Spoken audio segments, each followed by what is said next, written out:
GST ഇളവുകൾ ഔദ്യോഗികമായി പ്രഖ്യാപിച്ച് പ്രധാനമന്ത്രി നരേന്ദ്രമോദി. നാളെ മുതൽ പ്രാബല്യത്തിൽ വരുന്ന GST ഇളവുകൾ ജനങ്ങൾക്കുള്ള നവരാത്രി സമ്മാനമെന്ന് രാജ്യത്തെ അഭിസംബോധന ചെയ്തുകൊണ്ട് പ്രധാനമന്ത്രി പറഞ്ഞു.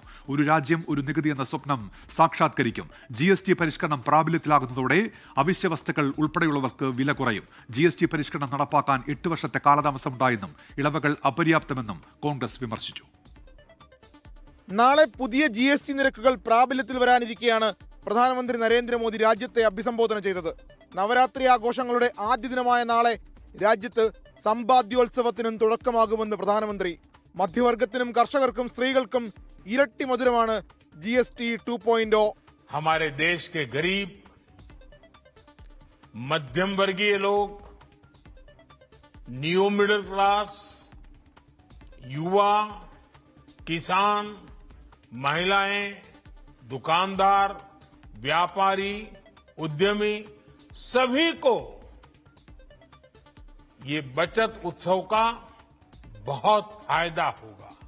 നാളെ മുതൽ 5%, 18% എന്നീ രണ്ട് നികുതി സ്ലാബുകൾ മാത്രം. 99% സാധനങ്ങളും 5% സ്ലാബിൽ വരുമെന്ന് പ്രധാനമന്ത്രി. അവശ്യ വസ്തുക്കൾക്കും TV, ബൈക്ക്, കാർ, AC എന്നിവയ്ക്കും വില കുറയും. വീട് നിർമ്മാണത്തിന് ചിലവ് കുറയും. സ്വാശ്രയ ഭാരതത്തിലേക്കുള്ള വലിയ ചുവടുവയ്പ്പാണെന്നും ഓരോ വീടും കടയും സ്വദേശി ഉൽപ്പന്നങ്ങൾ കൊണ്ട് നിറയണമെന്നും പ്രധാനമന്ത്രിയുടെ ആഹ്വാനം. പൗരന്മാർ ദൈവങ്ങൾ എന്നതാണ് പുതുമന്ത്രം. अनेकों सामान, अनेकों सेवाएं या तो टैक्स फ्री होगी या फिर केवल 5% टैक्स देना होगा. नेक्स्ट जनरेशन GST रिफॉर्म में इसकी साफ झलक दिखाई देती है. हमें हर घर को स्वदेशी का प्रतीक बनाना है. मैं स्वदेशी सामान की बिक्री भी करता हूं. GST പരിഷ്കാരത്തിന് തുടർച്ചയുണ്ടാകുമെന്നും പ്രധാനമന്ത്രി. GST നിരക്കുകളിലെ മാറ്റം നേരത്തെ ജനം അറിഞ്ഞതാണെന്നും H1B വിസ ഉൾപ്പെടെയുള്ള വിഷയങ്ങളിൽ പ്രധാനമന്ത്രി നിലപാട് വ്യക്തമാക്കുമോ എന്നായിരുന്നു കോൺഗ്രസിന്റെ ചോദ്യം. എന്നാൽ ഇക്കാര്യങ്ങൾ പ്രധാനമന്ത്രി പരാമർശിച്ചില്ല. 24 ഡൽഹി. കൂടുതൽ വിവരങ്ങളുമായി ഇപ്പോൾ ദിലീപ് കുമാർ ചേരുന്നുണ്ട് ന്യൂസ് ഡെസ്കിൽ. ദിലീപ് കുമാർ, എന്തൊക്കെ കാര്യങ്ങളിൽ ഊന്നിയായിരുന്നു പ്രധാനമന്ത്രിയുടെ അഭിസംബോധന? ഈ ഇളവുകൾ നാളെ മുതൽ എങ്ങനെ വിപണിയിൽ പ്രതിഫലിക്കും? ദിലീപ് കുമാർ.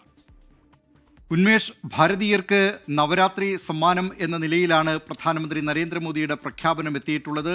രാജ്യത്തെ ജനങ്ങൾക്ക് നവരാത്രി മധുരമാണ് GST ഇളവ് എന്ന കാര്യം പ്രധാനമന്ത്രി രാജ്യത്തെ അഭിസംബോധന ചെയ്തുകൊണ്ട് പറഞ്ഞു. നാളത്തെ സൂര്യോദയം മുതൽ, നവരാത്രി ദിനത്തിലെ സൂര്യോദയം മുതൽ ഈ ഇളവുകൾ പ്രാബല്യത്തിൽ വരും എന്നും പ്രധാനമന്ത്രി വ്യക്തമാക്കി. ഇത് രാജ്യത്തെ കോടിക്കണക്കിന് ജനങ്ങൾക്ക് അവർ വാങ്ങുന്ന നിത്യോപയോഗ സാധനങ്ങളിൽ, കാർ ഉൾപ്പെടെയുള്ള വാഹനങ്ങളുടെ കാര്യത്തിൽ, വീട് നിർമ്മാണത്തിൽ, അങ്ങനെ സമസ്ത മേഖലകളിലും ഈ വിലക്കുറവ് ജനങ്ങൾക്ക് അനുഭവപ്പെടും എന്ന കാര്യവും പ്രധാനമന്ത്രിയുടെ പ്രസംഗത്തിൽ പറയുകയുണ്ടായി. ഏറ്റവും പ്രധാനപ്പെട്ട കാര്യം ഉന്മേഷ്, ഇന്നത്തെ പ്രധാനമന്ത്രിയുടെ പ്രസംഗത്തിൽ പരാമർശിച്ചിട്ടുള്ള ഒരു കാര്യം ആത്മനിർഭർ ഭാരത്, സ്വാശ്രയ ഭാരതം, അത് സംബന്ധിച്ചുള്ള കാര്യങ്ങളായിരുന്നു. പ്രത്യേകിച്ച് അമേരിക്കൻ പ്രസിഡന്റ് ഡൊണാൾഡ് ട്രംപ് ചില തീരുമാനങ്ങൾ എടുക്കുന്നു. അത് തീരുവ പോരിലേക്കടക്കം കടക്കുന്നു. തീരുവ തിരിച്ചടിയുമായി അത്തരത്തിലുള്ള ചില പ്രത്യാഘാതമുണ്ടാക്കുന്ന നടപടികളുമായി അമേരിക്കൻ പ്രസിഡന്റ് ഡൊണാൾഡ് ട്രംപ് വരുന്നു. ഇത്തരം പ്രതിസന്ധികളെ എങ്ങനെ മറികടക്കാം? അതോടൊപ്പം ഏറ്റവും അവസാനമായി H1B വിസയുടെ അപേക്ഷാ ഫീസ് വർദ്ധിപ്പിച്ച നടപടി, ഇത്തരം പ്രതിസന്ധികളെ മറികടക്കുന്നതിന് പ്രധാനമന്ത്രി നരേന്ദ്രമോദി നിർദ്ദേശിക്കുന്നത് സ്വാശ്രയ ഭാരതം എന്നതാണ്. ഇന്ത്യയുടെ ഉൽപ്പന്നങ്ങൾ, മെയ്ഡ് ഇൻ ഇന്ത്യ ഉൽപ്പന്നങ്ങളെ പ്രോത്സാഹിപ്പിക്കുക. ഒരാളുടെ പോക്കറ്റിലിരിക്കുന്ന ചീപ്പ് പോലും, അത് തലചീകുന്ന ചീപ്പ് പോലും അത് ഇന്ത്യൻ നിർമ്മിതമാണോ എന്ന് തിരിച്ചറിയാൻ കഴിയാത്ത അവസ്ഥ പലർക്കുമുണ്ട്. അത്തരം അവസ്ഥകൾ മാറണം. സ്വദേശി ഉൽപ്പന്നങ്ങളെ പ്രോത്സാഹിപ്പിക്കണം.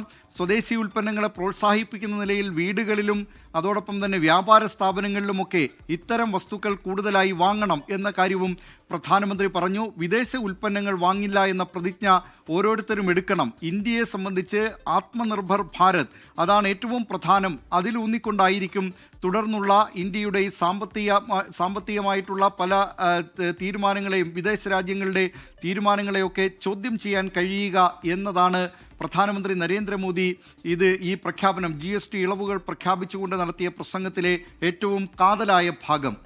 ഉന്മേഷ്. ശരി, ദിലീപ് കുമാറാണ് ന്യൂസ് ഡെസ്കിൽ നിന്ന് വിവരങ്ങൾ നൽകിയത്. ലോകത്തെവിടെയായാലും ഏത് സമയത്തും 24 വാർത്തകളും ഓഗ്മെന്റഡ് റിയാലിറ്റി പാക്കേജുകളും എക്സ്പ്ലെയിനറുകളും വിശദമായി കാണാൻ ഞങ്ങളുടെ യൂട്യൂബ് ചാനൽ നിങ്ങൾക്ക് സബ്സ്ക്രൈബ് ചെയ്യാം.